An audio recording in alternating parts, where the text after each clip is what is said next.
Billiard. I got so much motherfucking design on right now.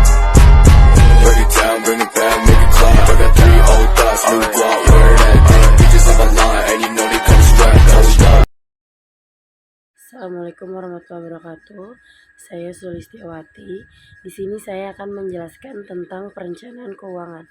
Sebelumnya, kalian mungkin belum banyak yang tahu apa sih pentingnya untuk melakukan perencanaan keuangan. Mari kita bahas di slide selanjutnya.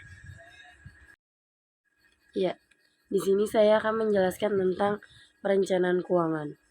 Perencanaan keuangan menurut Certified Financial Planner Financial Planning Standard Board Indonesia adalah suatu proses untuk mencapai tujuan hidup seseorang melalui pengelolaan keuangan secara terencana.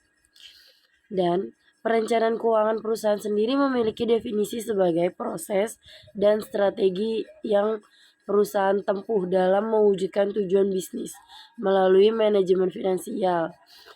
Hal tersebut meliputi beberapa aspek, seperti alokasi, pengadaan, penggunaan, dan metode analisis laporan keuangan.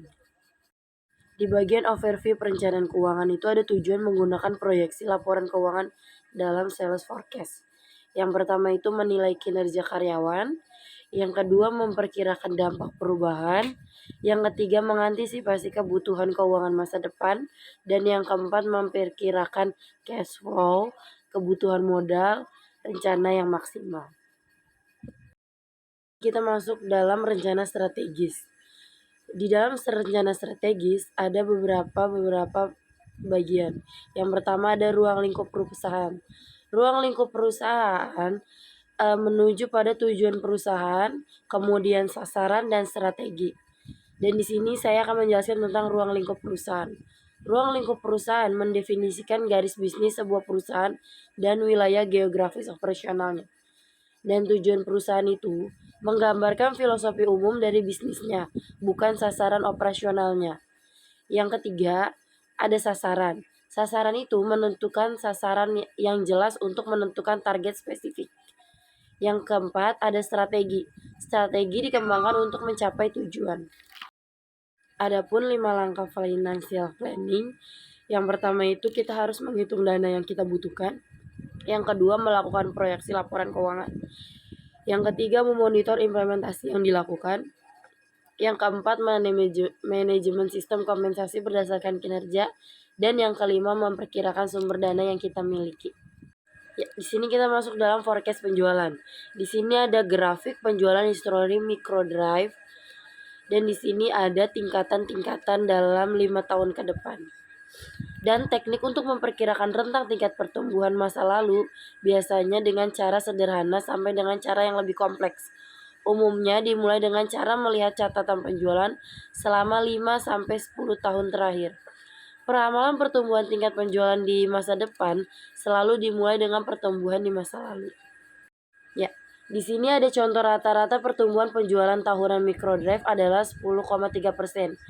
Dan dijelaskan dari tahun 2006 sampai tahun 2010 dengan sales annual rate dan growth-nya yang dijumlahkan dengan rata-ratanya yaitu 10,3%. Dan di sini adalah metode perhitungan AFN, dan di sini sudah ada rumus dan sudah ada penjelasan-penjelasan di bawahnya. Metode peramalan keuangan sendiri itu ada 3. Yang pertama, metode rasio konstanta. Metode rasio konstantan atau constant ratio method merupakan satu metode untuk meramalkan laporan keuangan dan kebutuhan keuangan di masa yang mendatang. Dengan asumsi-asumsi rasio-rasio keuangan tertentu akan tetap konstan. Itu menurut Brigham dan Houston pada tahun 1999 di halaman 120. Dan yang kedua itu metode presentasi penjualan.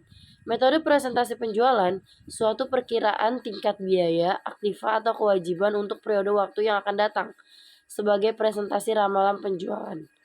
Presentasi yang digunakan bisa berasal dari laporan keuangan terbaru sebagai presentasi penjualan sekarang, dari perhitungan rata-rata beberapa tahun ini, dari pertimbangan analisis atau beberapa kombinasi sumber-sumber tersebut. Yang ketiga ada metode regresi linear. Metode ini mencari hubungan regresi dari variabel dependen atau semua pos aktiva dan pasiva yang terkait dengan penjualan. Dengan variabel independen atau tingkat penjualan menyatakan hubungan tersebut dalam persamaan regresi. Sini menurut Husnan pada tahun 1992. Kesimpulannya adalah, perencanaan keuangan sangat penting bagi setiap perusahaan untuk menyusun rencana keuangan. Seberapa besar dana yang harus dikeluarkan, terutama pihak manajemen, apabila perencanaan keuangan disajikan dengan baik dan benar, tentunya peramalan keuangan untuk jangka yang akan datang akan terlaksana dengan baik pula. Dan semakin tinggi tingkat pertumbuhan penjualan perusahaan dan semakin tinggi rasio pembayarannya, semakin besar akan kebutuhan untuk pembiayaan tambahan.